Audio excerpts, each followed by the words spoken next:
కనీసం ఫోన్ చేసి అడుగుదామంటే నా ఫోన్ కూడా కార్లోనే ఉండిపోనాది. చెప్పండి, ఎలాగెళ్ళాలి? నాకు అవి తెలుసు ఇవి తెలుసు అని గొప్పలు చెప్తావు కదా. ఇంటికి వెళ్ళడం తెలీదా? ట్యూబ్ లైటా నువ్వు? సరే పద. నేను రాను. ఏయ్ చూడు, అనవసరంగా నాకు కోపం తెప్పించుకో. మీరు కూడా నాకు కోపం తెప్పించకండి. ఈసారి వెళ్ళానంటే నేను తిరిగి రాను. ఇది మీ పల్లెటూరు కాదు, సిటీ. నాకు తెలుసు. నన్ను మీతో పాటు రావాలంటే మీరు నన్ను ఎత్తుకెళ్ళి కార్లో కూక పెట్టండి, అప్పుడు వస్తాను. వాట్? నేను నిన్ను ఎత్తుకొని కారులో కూర్చోబెట్టాలా? అవును. నీకు పిచ్చేదో బాగా ముదిరింది. వస్తావా రావా? చెప్పాను కదా, మీరు ఎత్తుకెళ్ళి కార్లో కూక పెట్టండి, అప్పుడు వస్తాను. ఓ సరే, నీ చావు నువ్వు చావు.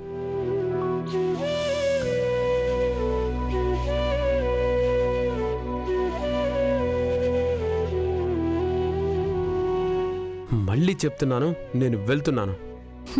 Happy journey.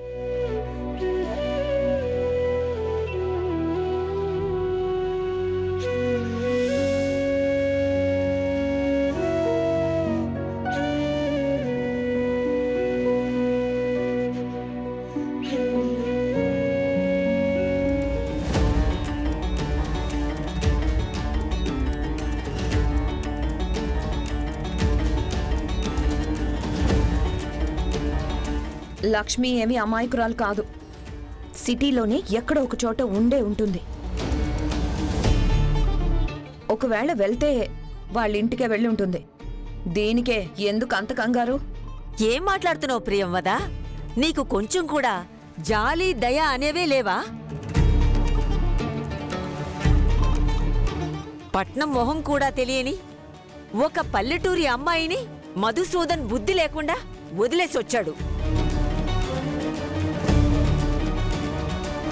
ఆ అమ్మాయి ఎటు వెళ్ళిందో, ఏమైపోయిందో, ఎక్కడ ఎలాంటి పరిస్థితుల్లో ఉందో అని నువ్వు భయం లేకుండా ఇంత తేలిగ్గా ఎలా మాట్లాడగలుగుతున్నావు? శ్రీలక్ష్మి స్థానంలో నీ కూతురుండుంటే ఇలా మాట్లాడగలిగేదానివా?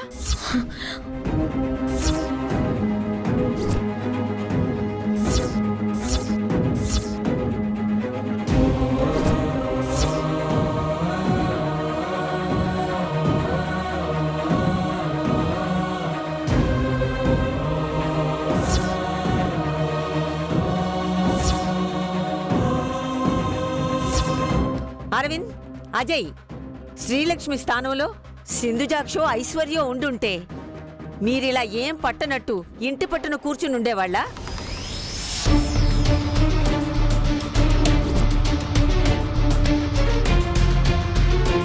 వెళ్ళండి, వెళ్ళి శ్రీలక్ష్మి ఎక్కడున్నా వెతికి తీసుకురండి. అలాగే అమ్మా. వెళ్ళండి. అలాగే అమ్మా.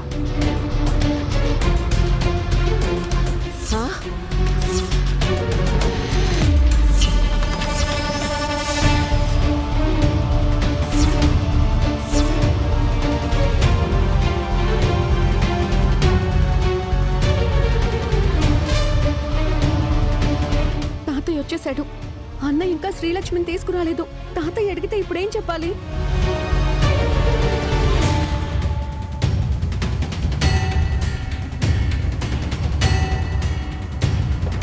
రాములు, అవి అక్కడ పెట్టు.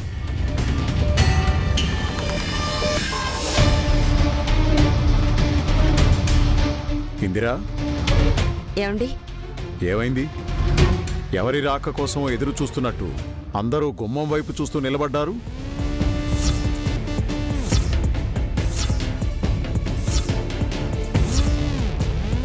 శ్రీలక్ష్మి ఏం చేస్తోంది? అమ్మా శ్రీలక్ష్మి, శ్రీలక్ష్మి,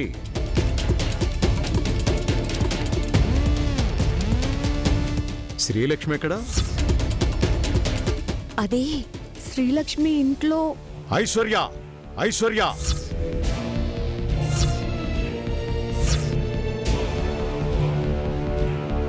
పెద్దంతరం చిన్నంతరం లేకుండా శ్రీలక్ష్మి అని పలకడం ఏంటి? వదినా అని పలకలేవా? దేనికి ఎంత కోప్పడ్డారంటే శ్రీలక్ష్మి ఇంట్లో లేదంటే ఇంకేమంటారో. సారీ తాతయ్య. వెళ్ళు, వెళ్ళి మీ వదిన్ని పిలుచుకురా. వదిన ఇంట్లో లేదు తాతయ్య. ఆ?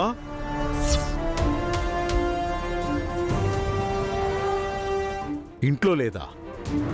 ఎక్కడికెళ్ళింది? ఏమండి అది గుడికెళ్ళారు కదా నాన్న. గుడి నుంచి ఇంకా ఇంటికి రాలేదు. ఇంకా ఇంటికి రాకపోవడం ఏంటి? పూజ పూర్తయి వాళ్ళిద్దరూ ఇంటికి బయలుదేరారని పంతులు గారు ఫోన్ చేసి చెప్పారు. అలా చెప్పి చాలా సమయం అయిందే, ఇంకా రాకపోవడం ఏంటి?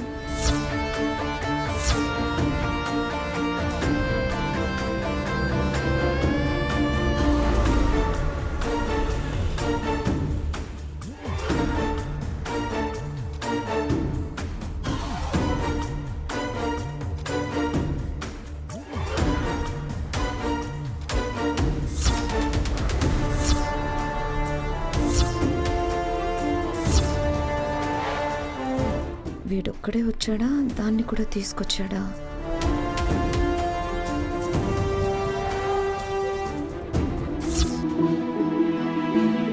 అమ్మయ్యా, నిన్నెవరు హారతిచ్చి పిలవరు. కిందకు దిగు. హారతి ఇవ్వకపోతే ఏటి మధుబాబు, మీరు నన్ను ఎత్తుకుని తీసుకెళ్తారు కదా. ఏంటి?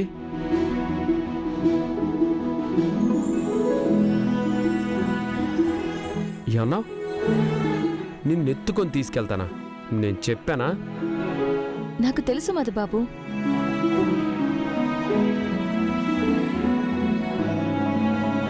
అందరూ చూస్తున్నారు. ఓవర్ యాక్షన్ చేయకుండా మర్యాదగా కిందకి దిగు. నాను అదే చెప్తున్నాను మధుబాబు. అందరూ సొత్తున్నారు, ముఖ్యంగా పెద్దయ్య గారు సొత్తున్నారు. మీరిప్పుడు నన్ను ఎత్తుకుని తీసుకెళ్ళకపోతే మీరు చేసిన ఘనకార్యం గురించి అందరి ముందు పెద్దయ్య గారికి చెప్తాను.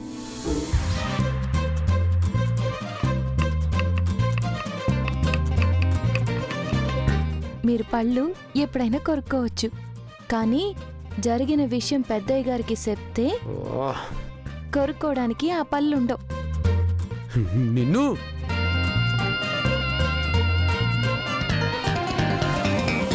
నీ సంగతి తర్వాత చెప్తాను.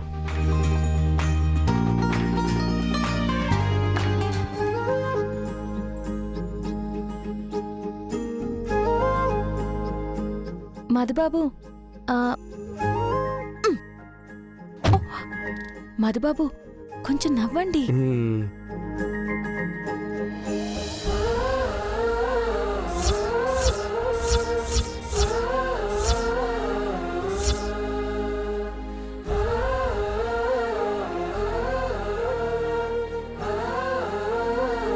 వీడేంటి ఆ లక్ష్మిని వదిలించుకొని వస్తాడనుకుంటే ఎత్తుకుని మరీ తీసుకొస్తున్నాడు. ఛ!